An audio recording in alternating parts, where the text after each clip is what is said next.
The Tesla Model 3, what we know, January 2017. So the Tesla Model 3 is perhaps one of the most anticipated cars ever. All electric vehicle from Tesla that has a lot of people talking. But what there isn't is a ton of information on the Tesla Model 3. So I'm going to share with you a lot of what we know. All of this information, or at least a vast majority of it, is sourced information. So there's a link in the description of this video that will take you to a web page that has then links to all of these sources. So this is not stuff I'm making up. This is not stuff I'm guessing about. These are things that other very reputable sources, including sometimes Elon himself, have said, and so we feel very confident about a lot of this information. Not a lot of speculation in this video, a lot of what we know. That said, nothing is set in stone, of course, right? Even things that Elon has said are subject to change and modification. So keep that in mind, of course, with anything you hear about a car that still has not even started production. So let's get right to it. We learned a lot in the March 31st Tesla Model 3 launch video. So I think most of you have probably seen that video. That was the introduction of the car. If you have interest in the Tesla Model 3, I would imagine you've seen that video. If you haven't, as soon as you're done watching my video, go to Tesla's homepage, click on Model 3, watch this video. It'll get you excited for sure. A lot of great information there. So I'm going to spend some time talking about what was in that video. Not a lot of time because these are things that we all know, but for those that may not have seen it or may not have watched it multiple times like some of us, or have digested it and cut it apart and tried to read between the lines, I will cover things that were largely covered in the video, maybe with a little bit more depth. So it's going to have 4 doors, right? So big deal, big revelation here. There's a little bit of conversation and maybe controversy around whether it's truly going to be a hatchback, which, that makes it a 5-door technically. Tesla and Elon have said it is indeed a trunk. It is not a hatchback because of the way the roof is, and we'll talk about that. I don't want to give that away if you don't already know. But it is going to be a trunk. So it is a 4-door car. It is a sedan, and we'll talk a little bit about size here in a few minutes. Seats 5 adults comfortably. Of course, the word comfortably is up for debate and interpretation. A 6'10" guy comfortable in the back seat of a 4-door sedan may be a unicorn. That may not actually happen, but I think for average adults, back seat of a sedan this is going to be a comfortable car for sure. At least that is the goal of Tesla at this point, and that's what they've said. So 215 miles of range. Electric cars, all electric cars are all about range. Most people, 215 miles of range is more than enough, and this would be, of course, an EPA-rated estimate, and real world might be 10 to 20% lower than that, depending on a lot of factors, and we're not going to talk about that in this video. There's a lot of great information out there about true performance of electric vehicles, but 215 miles of range at this price is very impressive, and I feel like Tesla has to hit this, right? They can't come up short on this particular part of the vehicle because it is a hugely important factor. They are certainly reaching for higher. There will more than likely be options available with higher, but at the base model, 215 miles of range is pretty strong. 0 to 60 in under 6 seconds is their goal. That's pretty fast, right? It is not ridiculously fast. Like in February of 2017, a Tesla Model S P100D in Ludicrous Mode set the fastest ever 0 to 60 time for a consumer model car.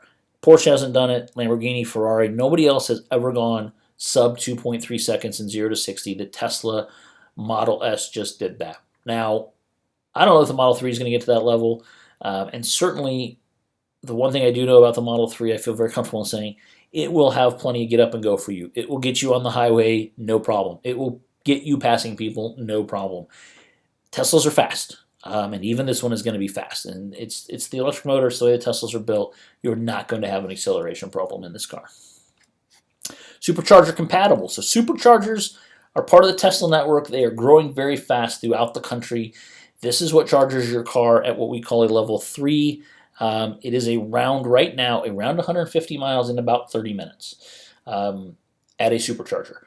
Tesla's working to improve that. They want to get it down to more like 15 minutes for 200 miles, because now they're starting to get into a gas station stop, a comparable expectation of a consumer, because this is the big sticking point for a lot of people. If they travel a lot in their car, the concept of having to plan charging and only being able to go 200 mile, even if we get up to 300 mile stretches before they have to stop and charge for potentially an extended period of time. So addressing that problem is a big part of the future success of any electric vehicle. These cars will be supercharger compatible from the beginning. All right, it is designed to achieve 5-star safety ratings. That is nice to say. Certainly they are working towards that. We will see what happens, right? We'll see if they do accomplish that. If so, that would be fantastic. But Tesla builds very safe vehicles. It's always been a very high priority for them. And then last but not least, of what I think was most important coming out of the launch video is Autopilot 2.0 hardware will be standard. So I don't want to go too into the weeds about the differences in Autopilot hardware and Autopilot software. But I think it needs a little bit of explanation for those of you that may not be real familiar with how this works. So hardware refers to the physical attributes of the car that allow things like autopilot and eventually full autonomous driving. Sonar, radar, and cameras. Okay, so Autopilot 2.0 started in October of 2016. So all Teslas built starting around October of 2016 have Autopilot 2.0 hardware, and the Model 3 will have the same. What that means is more cameras, more sonar, and better radar. There will be 8 cameras, 8 actual cameras around current Teslas. The S and the X, we believe the Model 3 will be the same. And that is what is necessary to achieve full autonomous driving eventually. And that is the concept of literally nobody behind the wheel of the car and the car being able to navigate itself wherever and whenever, literally with nobody in it. We're a little ways from that. Elon likes to think mid-2017 for that, as he recently stated in early 2017. Maybe 3 months, definitely 6 months. That seems pretty optimistic, but who knows? Billions of miles are being logged, and they're getting there for sure. So older cars with the Autopilot 1 have limitations. They will never be able to get there. They just simply don't have enough sensing equipment, camera, sonar, radar to do that. They can still do some very nice things with Autopilot. So we talk about Autopilot. Autopilot is really a software function, and it is the software that enables your car to do that. What it can do right now, and I say that with a little bit of a grain of salt because literally as the 2.0 hardware launched, the software isn't quite there yet. But where it will be very soon is at least where it was with the older hardware. The new hardware just needs to catch up. You go from 1 eye to 8 eyes, you're going to need some time to adjust. But what Autopilot can do at the current level is it can sense lane lines, it can set your speed for you, it can stay in the flow of traffic, all hands-free and feet-free. You don't have to accelerate. Cruise control obviously is nothing new, but this is adaptive cruise control. It will speed up and speed down based on the vehicle in front of you. You can drive without your hands on the wheel as long as there are clearly marked lines on either side of you, or at least one side of you. And that is a fantastic feature, especially in traffic.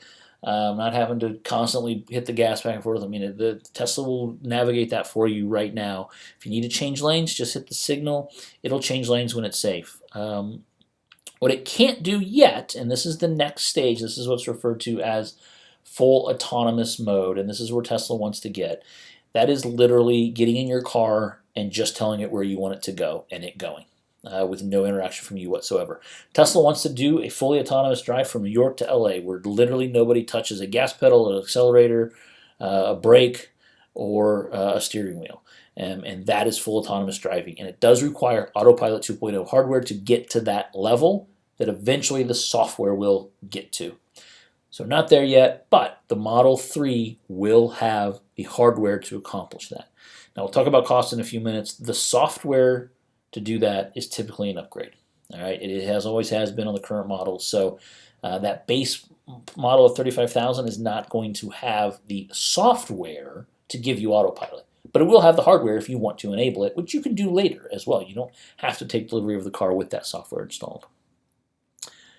All right, let's talk now about what has come out since the launch event through a variety of sources: reliable media, Motor Trend, Electrek, Elon tweeting himself is a great source, although he likes to talk and maybe says things he shouldn't.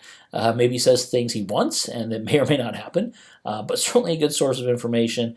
And then there's a video from several videos from the post-event, if you will, of the launch, where members of the press were given very short test rides in the existing prototypes, and a lot of information came out of those. So that's a great thing to watch. There's some links to a few of those videos, a few of the better ones, on the resources page that, again, is linked to in the description. And we'll find those videos and watch them. That'll really get you excited for sure. So a frunk. What is a frunk? A frunk, as it's been called by Tesla owners, is a front trunk, right? There's no engine. There's no internal combustion engine, or ICE, as the EV community likes to call it. So there's more storage up there. So you can put luggage in there. You can put groceries in there. Please don't put a child in there. Certainly don't drive with a child in there. But it's just more storage space. It's a great little feature and something really cool, right? I mean, if nothing else, it's just cool.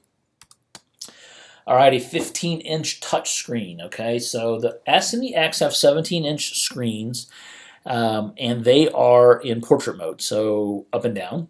Landscape, sideways, is a little bit of a different look. There's several reasons for this. Part of it is just the size of the car. Part of it is the price of the car, right? Embedding a 17-inch screen into the dash is more expensive than sort of attaching a 15-inch screen to the dash. I will say that this shot here with the white seats is probably the most potentially changed area of the vehicle. Tesla said that. If you watch some of those videos about that that ride, initial rides after the event, this is the least finished part of the car. This will change the most. Elon has said it will feel like a spaceship. This view does not feel like a spaceship, so there's a lot to change here, potentially with the screen. I mean, the screen could change. Now, I will say this. If you've seen an S or an X, that screen is amazing. And if you put an S or an X with a 17-inch screen right next to this, this may not look as good, but take it away from that context and get into a car with a 15-inch screen mounted on the dash. That is awesome. That is really, really cool. People are going to love that, right? And that is one of the best things about Teslas, and I think the Model 3 is really going to deliver with that. All right, how big are these suckers going to be? So estimated dimensions, based on some photos that it's seen side by side with the X and the S, where we do know the dimensions. Motor Trend has done some probably pretty good guesstimates on the dimensions. Now, I don't know about you, but these dimensions don't mean a lot to me out of context. So what I would say is Google your current car, especially if you have a four-door sedan, and find out your dimensions and then compare them to this. I did that. My wife drives a Nissan Altima four-door sedan, and these dimensions are very, very similar. It's a couple of inches or less here and there. So think Nissan Altima four-door sedan. It's a decent size sedan. To me, that's a mid-size sedan. I believe technically the definition based on these estimated dimensions would maybe put it as a compact sedan. I don't think this is going to feel or look compact. And part of the reason is, remember, it's an electric vehicle, right? So there's no engine. So they have said and shown the driver's seat's actually going to be a little bit more forward than people are used to, and so that creates more room. Even though the overall length of the car may not be as big, there is more internal room because of that. All right, so not a very sexy slide here. I don't have a great photo for rear-wheel drive, but standard rear-wheel drive on the Model 3. Interesting note there, not surprising if you know about the Teslas. They do have a lot of torque, and so great traction on ice, even with rear-wheel drive. I've lived in the Midwest most of my life. I will be getting an all-wheel drive version. Spoiler alert, that is an option, as it has been on every Tesla to this point. I want all-wheel drive in the snow and ice for sure here in the Midwest, but rear-wheel drive will be standard, which is the way it is with the current Teslas. So let's talk about options. So a big area of conversation, discussion, speculation, controversy, whatever you want to be. There are people that have said, hey, 35,000 base, big deal. It's going to be over 70,000 if you want any options on it. Well, that seems like an exaggeration to me. Elon in the launch event said it will be nicely equipped for most people around 42,000. Okay, so that to me is a reasonable number. You might be thinking in the 40 to 50,000 range, depending on how many options you're going to want. If you're going to want the bigger battery, if you're going to maybe want to a performance mode, or if you want that ludicrous mode, I mean, it's $10,000 on the current models. There's some indication that most options are going to be less for the Model 3, which in some cases makes sense. It's a smaller car, right? If you want leather seats, there's less leather to put in. If you want heated seats, there's less seats to heat in the Model 3 than a Model X. So I think people that are speculating that the price of this is going to get out of control is a little bit off base, and I'll talk more about cost, although I think I've just spoiled a lot of what I was going to talk about with this, because the cost comes from options, right? We know the base price, options are really where it gets driven up. So what are those options going to be? All-wheel drive, we saw that in the last picture when we talked about rear-wheel drive. This comes from the same source where Elon specifically mentioned this. Ludicrous mode. All right, if you haven't experienced Ludicrous Mode, go test drive a Tesla and experience Ludicrous Mode. It is, well, it's ludicrous, right? It earns its name. If you've ever ridden a roller coaster that goes from a stopped point and launches you into the coaster, it is not too much of an exaggeration to say a P100D Model X feels a lot like that when you punch it in Ludicrous Mode. There's no practical use for Ludicrous Mode whatsoever. As I said earlier, Teslas have plenty of zip. They have plenty of acceleration. They have plenty of get up and go. You don't need Ludicrous Mode, but man, it sure is fun. It sure is cool. It's going to be an expensive option, but it's going to be there. A glass roof. I alluded to this a little bit earlier. I think this is one of the coolest things about the Model 3, an all-glass roof. These pictures are from, for the most part, the post-event test drives, or test rides, I should say, we talked about. So that is really cool. It makes the car feel bigger. It makes the car literally bigger as far as headroom goes, because you don't have a headliner, right? You just literally have a pane of glass, which is much thinner than a roof followed by a liner and whatever is in between the liner and the actual metal roof, wires and insulation and things like that. So you can physically get it bigger by having it be an all-glass roof. There will be UV protection. The Model X goes way up, and people have not complained about the Model X much at all as far as heat, but it will be UV protected, so that will probably not be a concern. It is a point of potential failure for sure. It's a pretty big undertaking, but it looks really cool, no doubt about it. There has been some speculation that this is actually going to be the standard version and that a steel roof would be the option. So that remains to be seen, but I think this roof is very, very cool. All right, another boring one, tow hitch. Elon said, yeah, it's going to have a tow hitch. It'll be an option.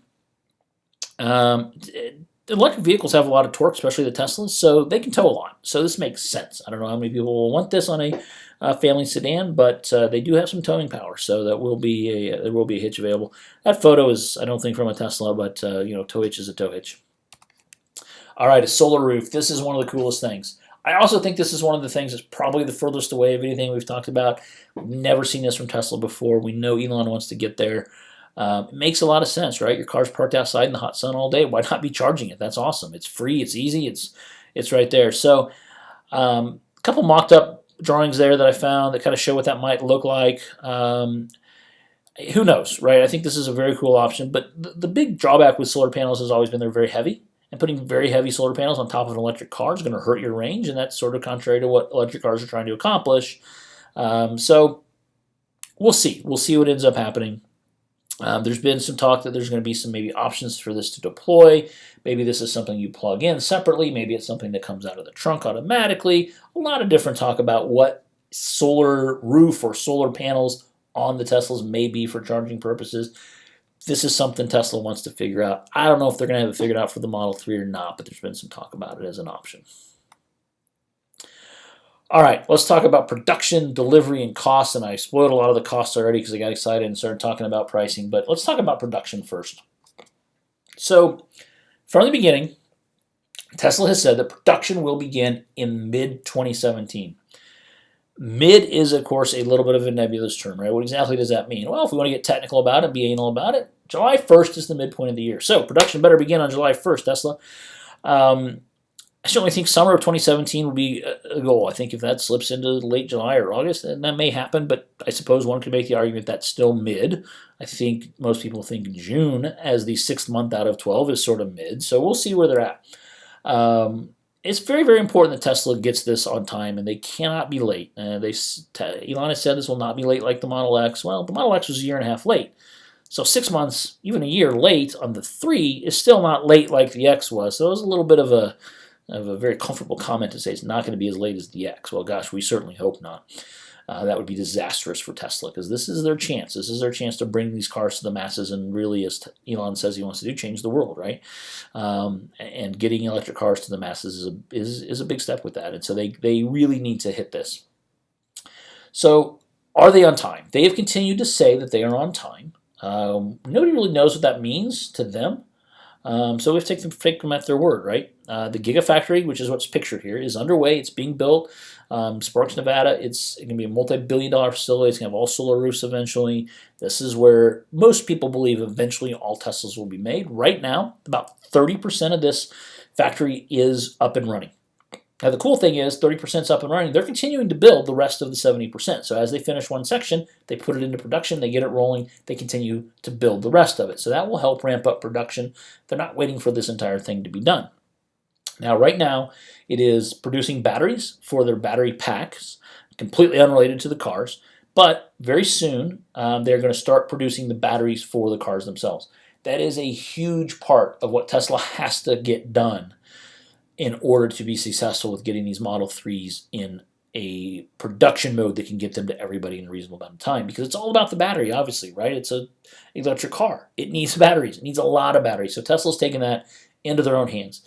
They figured out a way to make them better, make them more dense so they can do more things. Or not more things. They hold a bigger charge, right? Same size battery, more energy from it. So that's what they're working on. They've taken that under control, and that's a big part of getting this launched. Now, one quick update. Literally on February 8th, Tesla said that they will begin, well, I shouldn't say Tesla said it, Tesla suppliers said that they've been told that Tesla will begin production runs of the initial test, I don't know if prototype's the right word, test Model 3s, right? So right now, the thought is that on February 20th of 2017, the assembly line is going to start to make Model 3s. Now, those are not going to be consumer vehicles, they're not going to be delivery vehicles, but it's a start, and it's a really good start, potentially well ahead of schedule. Now, I don't know. I don't know when, say, Ford launches a new car. When do they do this stage? Like, when is that sort of initial prototype, pre-production model run compared to when they actually start full production? Who knows? There's a lot of speculation, and this process is very different than what Ford or GM or anybody does, because it's an all-electric vehicle with some really cool tech. So we'll see. We'll see if that means production, and most importantly, we'll see how that affects deliveries, because production can start whenever it wants. I personally don't care when they start producing my Model 3. I care about when I get it. When am I going to get my Model 3, right? So that's the big question. From the beginning, on the reservation page, Tesla has always sort of used this nebulous late 2017 imprint. They have said things like deliveries will begin shortly after production, and then we just talked about how production begins in mid-2017. So maybe deliveries start even sooner than late 2017. Who knows? They have said that they will begin on the West Coast and they will move east. Okay, that makes sense. That's a logistics issue, right? The cars are on the West Coast. It's easier to deliver them on the West Coast. Pretty simple math there. We do know that Tesla employees get priority, and we do know that current Tesla owners get priority. And there has been a number floated out there that only about 7% of current owners have reservations. Seems low to me, but we'll see. So there is a little bit of a pecking order. An unsubstantiated rumor, and I hesitate to mention this because I don't have a good source for this, and in fact it's not in the source document.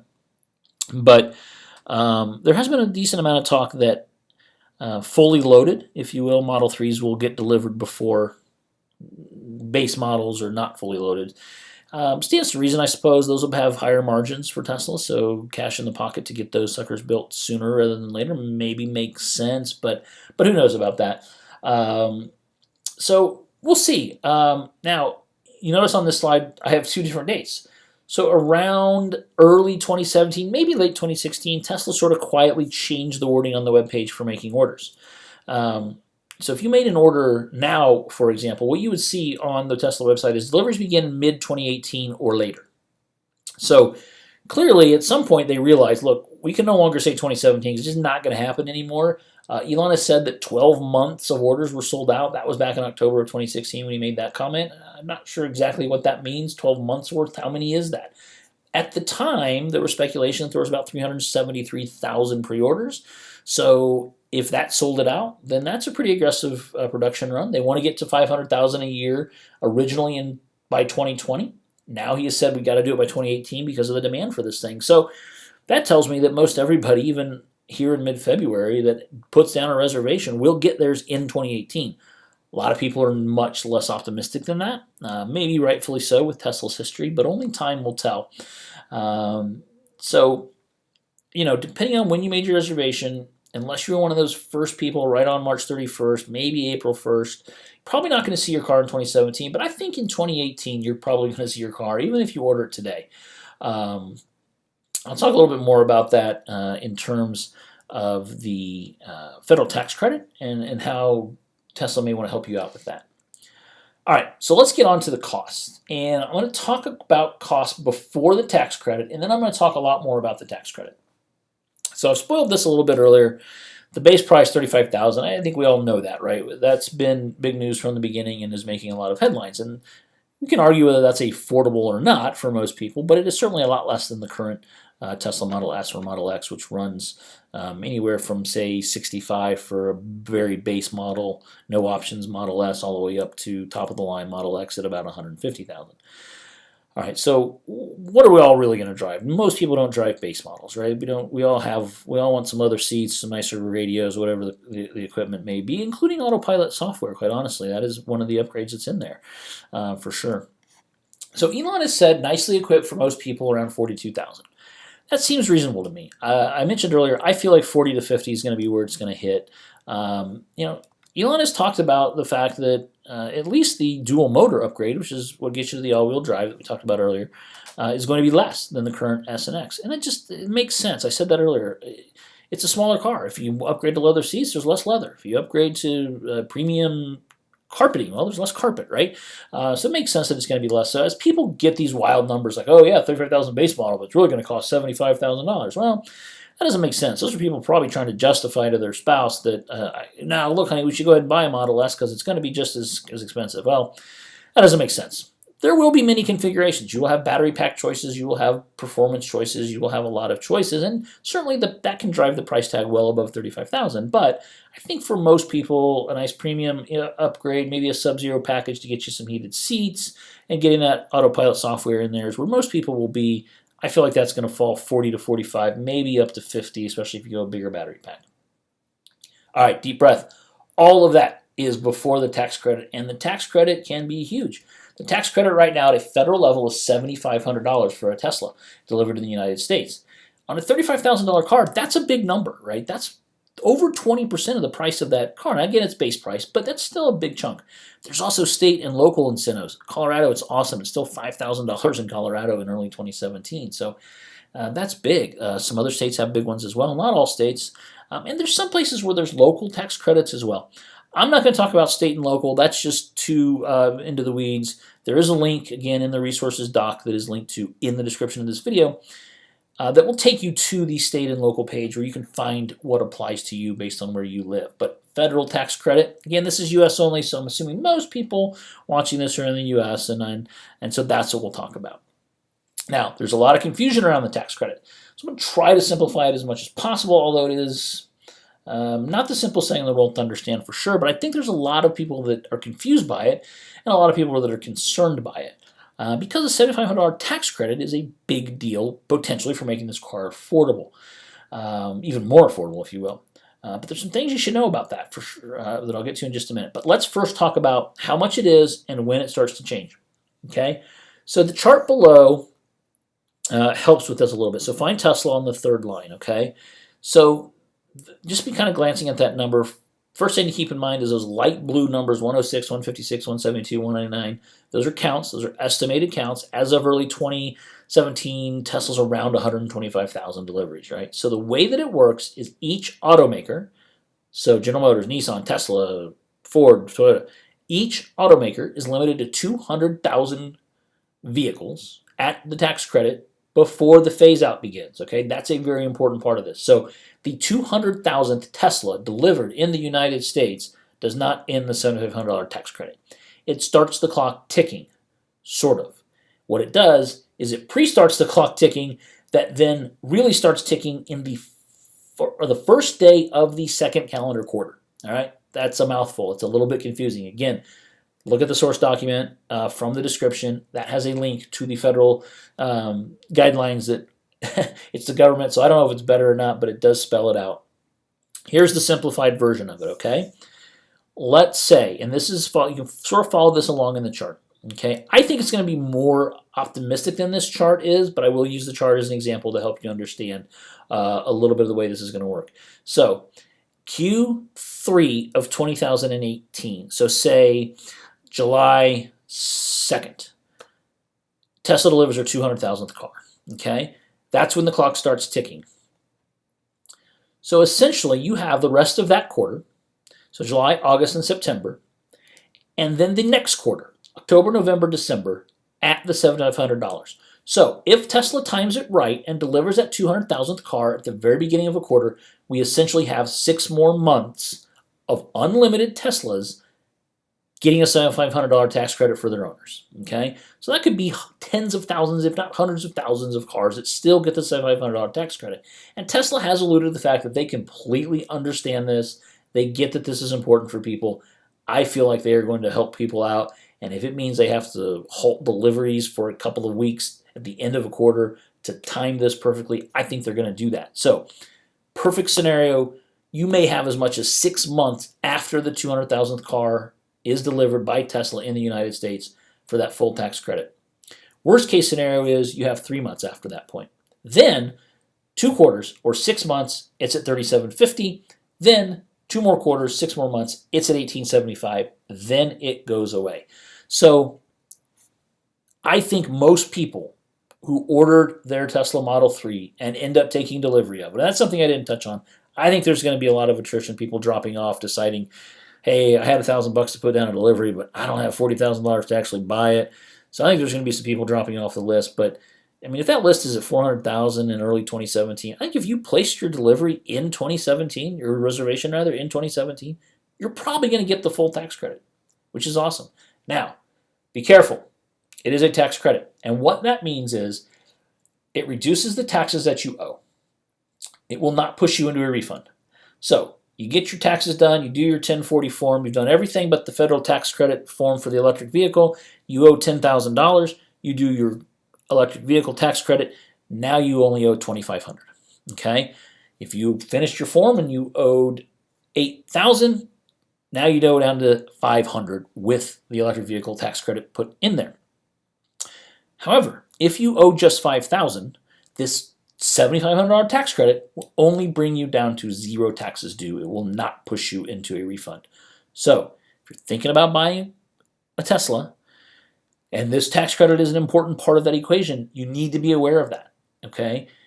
Nobody's writing you a check for $7,500. This is a tax credit against the amount that you otherwise owe. So, you may have to make some changes to the way you plan your taxes. Talk to your accountant and figure out a way to make sure, ideally, that you owe exactly $7,500 in taxes in the year that you take delivery of your Tesla, so that you can take full advantage of this, right? So just something to think about.